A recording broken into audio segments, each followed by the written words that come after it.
Panji Satria tega habisi nyawa teman wanitanya, Echa Tampu Bolon. Echa ditemukan tewas di dalam kamar indekos usai melakukan hubungan bersama PS. Diketahui jika Panji tega menghabisi nyawa Echa di indekos Jalan Pelajar, Kecamatan Medan Kota pada Kamis 30 November 2023. Lantaran emosi dibohongi dijanjikan 1 juta dan korban minta dinikahi. Awalnya Panji diduga tergiur bujuk rayu korban yang menjanjikan uang 1 juta. Saat itu Echa Tampu Bolon pun meminta Panji datang ke kosannya dan melakukan hubungan asusila. Usai melakukan aksinya, Panji meradang karena tahu Echa tidak memberikan uang yang dijanjikan. Bahkan Echa justru meminta Panji membatalkan pernikahannya dengan calon istri yang digelar pada 3 Desember 2023 dan menikahinya.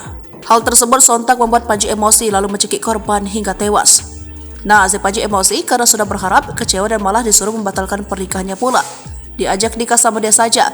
Di situ dicekik si Echa, dipiting leher, kata Frans sepupu Panji memberikan penjelasan pada Selasa 5 Desember 2023. Sementara itu Panji mengenal Echa lewat aplikasi kencan online sekitar sebulan lalu.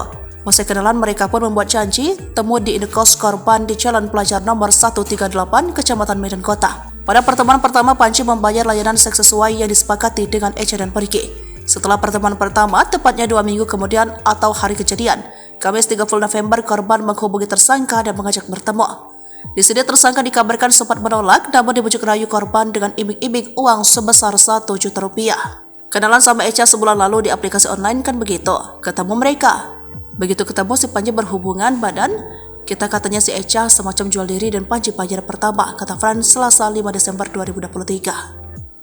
Sementara itu, Kasat Reskrim Polres Tabes Medan Kompol Teguh Fatir Mustafa menyampaikan kronologi pembunuhan yang terjadi di kamar kos Echa Tampu Bolon pada Kamis 30 November 2023. Awalnya Panji mendatangi kos korban yang terletak di Jalan Pelajar Kecamatan Medan Kota itu.